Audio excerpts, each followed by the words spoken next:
So Martin, where did you get this idea from to turn an aeroplane, an airliner, into a hotel? Yeah, some time ago I saw an article in a magazine of somebody who'd done a Boeing in a forest, and he'd made a home of it. And I thought, there's something nice I can make out of that. And the idea grew from there. I then Googled some hotels that had come from aeroplanes, and I thought they were all on airports, I noticed. And I thought I can do something different. I want something in the bush. And that's where the idea initially grew from. And Martin, I understand it could have been any aircraft, not necessarily a Boeing 737. Yes, correct. I was just looking around for anything that was available, and I spoke to the recycling people, and on a day they phoned me and said they had a 737 that was available, and if I was interested. So I went up to Joburg, had a look at it, and bought it. And Tracy, when Martin came back with this idea that he wanted to turn a 737 into accommodation, a hotel, what were your first thoughts? Well, I said, let's do it. What a fabulous idea. And yes, and then the more you think about it, then your ideas run wild, and you think, well, we can do this and we can do that, and then somehow everywhere you look and everywhere you go, you're sort of subconsciously looking for aeroplaney things and inspiration and just quirky and new design items that can be incorporated. And Tracy, when did you get the first look at the Boeing affectionately known as Bill? I went up with Martin. This was after he had already purchased the aeroplane, and we went up one day to meet with the people that were going to help us to break it down and to get it ready for transport. And yeah, so that was about, I would say, about March 2019.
So we're inside the wheel well of the Boeing 737, be prepared to go to Zandspruit. The cradle is just about ready, and we'll support the weight of the aircraft and jacket so that we can retract the undercarriage into position, lock it in place for transport, and then when we arrive at Zandspruit, we'll take the fuselage off the trucks, release the undercarriage, drop it down, and place it in position on site.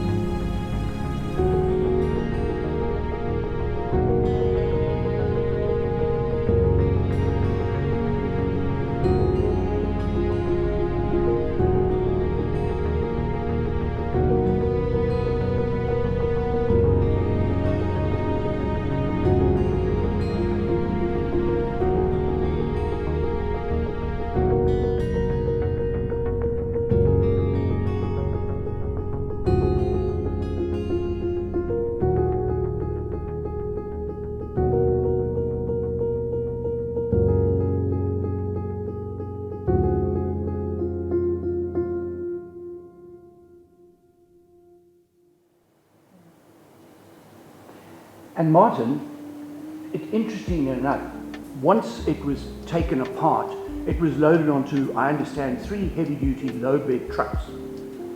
And there was a special route designed for it. Tell us about the route. The transporter had to organize a route because he had to avoid highways, and they weren't allowed to drive at night, they weren't allowed to go more than 30 k's an hour, they weren't allowed to drive in the rain, on weekends, nothing like that. So they had to design a route that took them through 3 provinces and came all the way through Babsfontein, then Groblersdal, round to Pietersburg, Polokwane, Zenin, and then eventually in Hoedspruit. So, and every time it crossed the province line, it would need new traffic officers to guide it. How many days did the convoy take to get the aeroplane here? It took them a total of 9 days, of which 3 days were standing at one particular border waiting for the traffic cops to arrive, which were pre-arranged and pre-paid for, and but yeah, it took 3 days before they actually arrived. The convoy eventually arrived in the road outside Zandspruit. What went through your head when you saw all these massive trucks and this fuselage of this large aeroplane standing there? Well, look, of course we were expecting it. So there was, however, a little bit of a miscommunication with regards to the road that they would be entering Hoedspruit, and was initially waiting in the wrong spot. And then when I realized that they're not coming from this side, I needed to drive around to the other side. But there was much excitement, and of course there was a lot of traffic backup because it was only allowing one stream of traffic. But yes, very exciting, and it's almost like, I don't know, bringing a new baby home. And Martin, you had to, once you got it, you took the fence down and then you got all the trucks onto the property. I understand you needed specialized equipment. Tell me a bit about it. Yes, we had cleared the property a bit and prepared for where the Boeing was going to stand in terms of a hard stand for the wheels to be able to put the pressure down. And then we had to get a crane from Nelspruit. It was nothing less than a 90-ton crane to lift the fuselage off the trucks, put it down on where we had prepared for it, and then one by one take off the vertical stabilizer, and thereafter the horizontal stabilizers off the trucks, put them onto the plane, and then the right hand wing and then the left hand wing. And in that way we reassembled the aeroplane on site. Martin, how long did it take you to unload the aeroplane off the various trailers and to reassemble it? Yeah, that took a lot less time than disassembling it, which took a matter of months. But reassembling it and offloading and reassembling took about 3 days. And then it was in position and all the wings were back, and then we had to start supporting where necessary. So Tracy, you had a hand in the design of the infrastructure buildings together with Martin. Tell me a bit about the process. Well, we pretty much had a very good idea of what we wanted to achieve. So we had it sketched out and planned out from, we'd spent some time with it.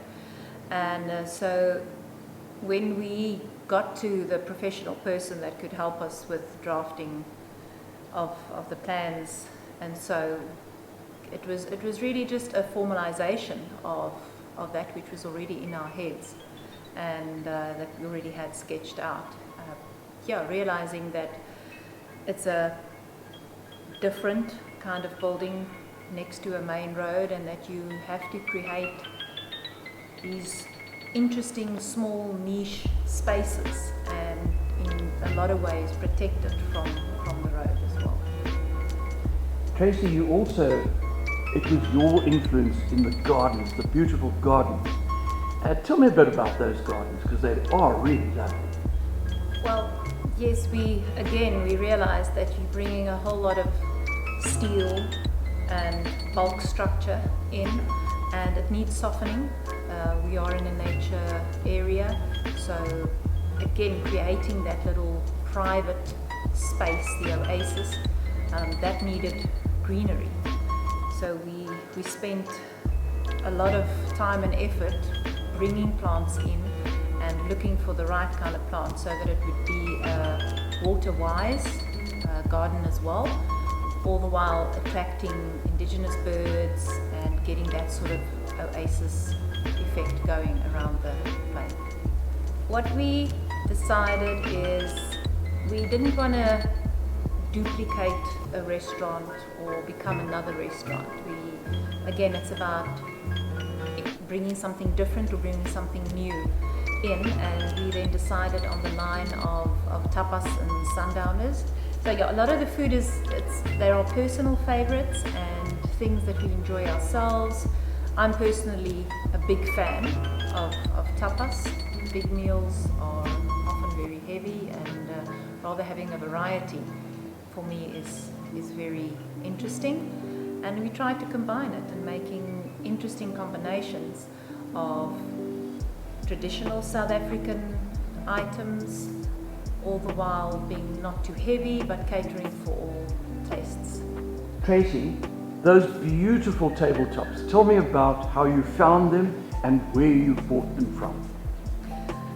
They came in from India, and I travelled to India before, and it was literally a matter of fact of I had a guy in India, messages and requests and conversations.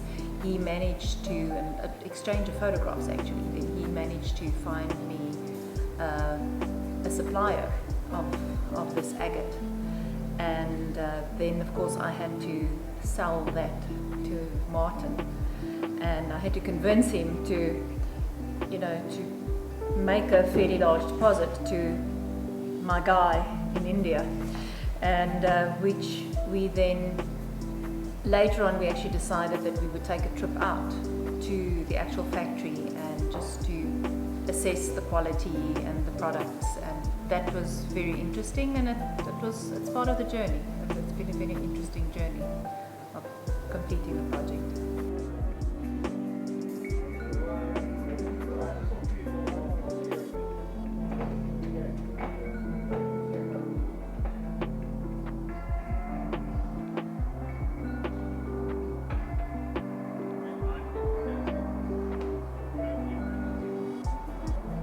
When did you officially open the hotel? Well, COVID has made such a mess of 2020, so we at least looked for a good date to open, and so we chose the 10th of the 10th, 2020. Had a good ring to it, and I like good numbers, so that's the day we officially opened.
What next? Who knows? Maybe another aeroplane? I don't know. Let's see. Watch this space.